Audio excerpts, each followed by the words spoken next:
السلام علیکم ناظرین کرام، شروع کرتی ہوں اللہ تعالیٰ کے بابرکت نام سے جو بڑا مہربان اور نہایت رحم والا ہے۔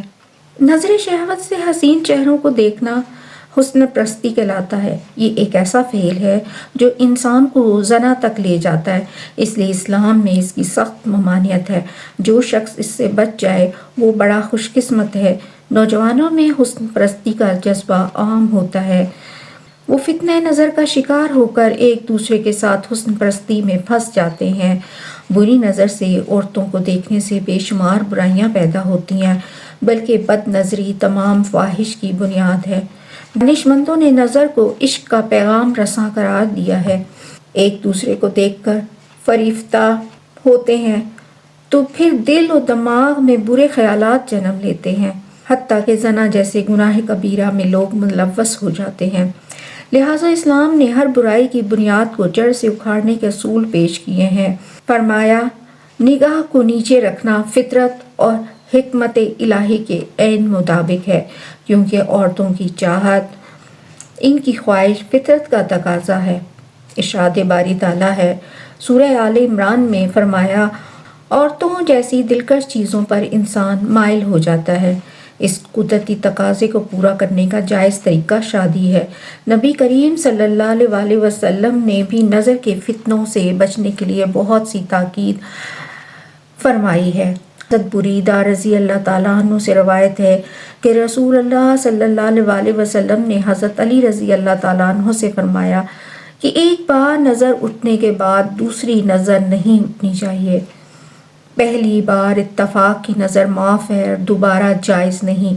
حضرت ابن مسعود رضی اللہ تعالیٰ عنہ سے روایت ہے کہ نبی صلی اللہ علیہ وسلم سے روایت کرتے ہیں کہ عورت سطر ہے، جب بازار میں نکلتی ہے تو شیطان اس کو گھورتا ہے۔ حضرت جابر رضی اللہ تعالیٰ عنہ سے روایت ہے کہ رسول اللہ صلی اللہ علیہ وسلم نے فرمایا، عورت شیطان کی صورت میں آتی ہے اور شیطان کی صورت میں جاتی ہے۔ جب کوئی عورت محبوب لگے عورت کی طرف قصد کرے۔ حضرت انس رضی اللہ تعالیٰ عنہ حضرت صلی اللہ علیہ وسلم کا ارشاد نقل کرتے ہیں، جب میری امت 5 چیزوں کو حلال سمجھنے لگے گی تو ان پر تباہی نازل ہوگی۔ جب ان میں باہمی لان تان عام ہو جائے گا، مرد ریشمی لباس پہننے لگیں گے، جب لوگ گانے بجانے والی اور ناچنے والی عورتیں رکھنے لگیں گے، شرابیں پینے لگیں گے اور لذت ہم جنس پر کفایت کی جانے لگے گی۔ حضرت انس رضی اللہ تعالیٰ عنہ حضرت صلی اللہ علیہ وسلم سے روایت کرتے ہیں کہ آخری زمانے میں کچھ لوگ بندر اور خنزیر کی شکل میں مسخ ہو جائیں گے۔ صحابہ رضی اللہ تعالیٰ عنہ نے عرض کیا، یا رسول اللہ صلی اللہ علیہ وسلم، کیا وہ توحید اور رسالت کا اقرار کرتے ہوں گے؟ فرمایا، ہاں، وہ برائے نام نماز، روزہ اور حج بھی کریں گے۔ صحابہ رضی اللہ تعالیٰ عنہ نے عرض کیا، یا رسول اللہ صلی اللہ علیہ وسلم، پھر ان کا حال کیا ہوگا؟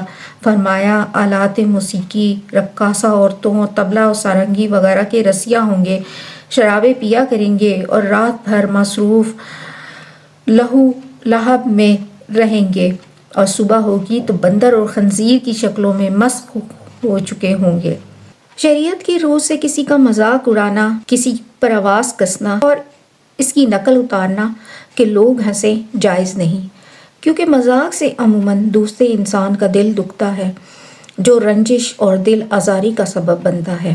اسلام میں دوسروں کو رنجش پہنچانا جائز نہیں، کیونکہ مذاق میں دوسرے کی تضحیک ہوتی ہے اور مذاق کرنے والے میں خفیہ تکبر اور غرور کا عنصر پایا جاتا ہے، جس کی بنا پر اسلام میں یہ حرام ہے۔ اس لیے اللہ تعالیٰ نے قرآن مجید میں فرمایا، اے ایمان والو، نہ مرد دوسرے مردوں کا مذاق اڑائیں، ہو سکتا ہے کہ وہ ان سے بہتر ہوں، اور نہ عورتیں دوسری عورتوں کا مذاق اڑائیں، ہو سکتا ہے وہ ان سے بہتر ہوں۔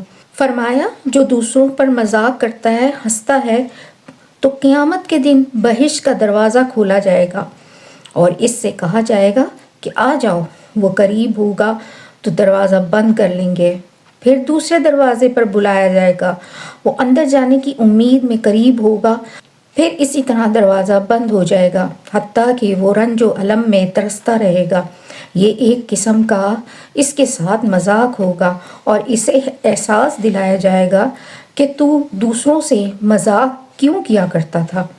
اللہ تعالیٰ نے فرمایا، اللہ تمہاری صورتوں اور تمہارے مال کو نہیں دیکھتا بلکہ وہ تمہارے دلوں اور اعمال کو دیکھتا ہے۔ لہٰذا کسی مرد یا عورت کا اس بنا پر مذاق اڑانا درست نہیں کہ وہ کسی خرابی یا مالی افلاس میں مبتلا ہے۔ روایت میں ہے کہ ایک دفعہ حضرت عبداللہ بن مسعود کی پنڈلیاں کھل گئیں۔ ان کی پنڈلیاں بہت دبلی پتلی تھیں۔ بعض لوگ دیکھ کر ہنس پڑے، لیکن نبی صلی اللہ علیہ وسلم نے فرمایا، کیا تم ان کی پنڈلیوں کے دبلا ہونے پر ہنستے ہو؟ قسم ہے اس ذات کی جس کے ہاتھ میں میری جان ہے، وہ میزان میں احد پہاڑ سے بھی زیادہ وزنی ہوگا۔ اسلام میں کسی صورت میں بھی ہنسی مذاق جائز نہیں ہے اور اس سے ہر ممکن بچنے کی تاکید کی گئی ہے۔ یہ ایک ایسا گناہ بے لذت ہے کہ انسان محسوس بھی نہیں کرتا کہ میں نے کوئی گناہ کیا ہے۔ اس کا اعمال نامہ گناہوں سے سیاہ ہو جاتا ہے۔ لہٰذا جو لوگ اس عادت میں مبتلا ہوں، انہیں چاہیے کہ اس عادت سے ہمیشہ کے لیے توبہ کر لیں۔ معاشرے میں دوسروں کو مذاق اڑانے کی رسم عام ہے۔ زندگی کے جس شعبے میں بھی کوئی شخص جو دوسروں کی نسبت کم حیثیت رکھتا ہو تو دوسرے اسے طرح طرح کی باتیں بنا کر مذاق کرتے ہیں، برے لفظوں سے پکارتے ہیں۔ اس طرح بغض اور کینہ جنم لیتا ہے۔ آج جو لوگ اپنی قوت، جوانی اور دولت پر فخر کرتے ہوئے دوسروں کو مذاق کا نشانہ بناتے ہیں، ایک وقت آتا ہے کہ جب وہ بوڑھے ہو جاتے ہیں تو پھر ان کو بھی مذاق کرنے والے پیدا ہو جاتے ہیں۔ لہٰذا اس سے ہمیشہ کے لیے توبہ کر لینی چاہیے۔ اللہ توبہ قبول فرماتا ہے۔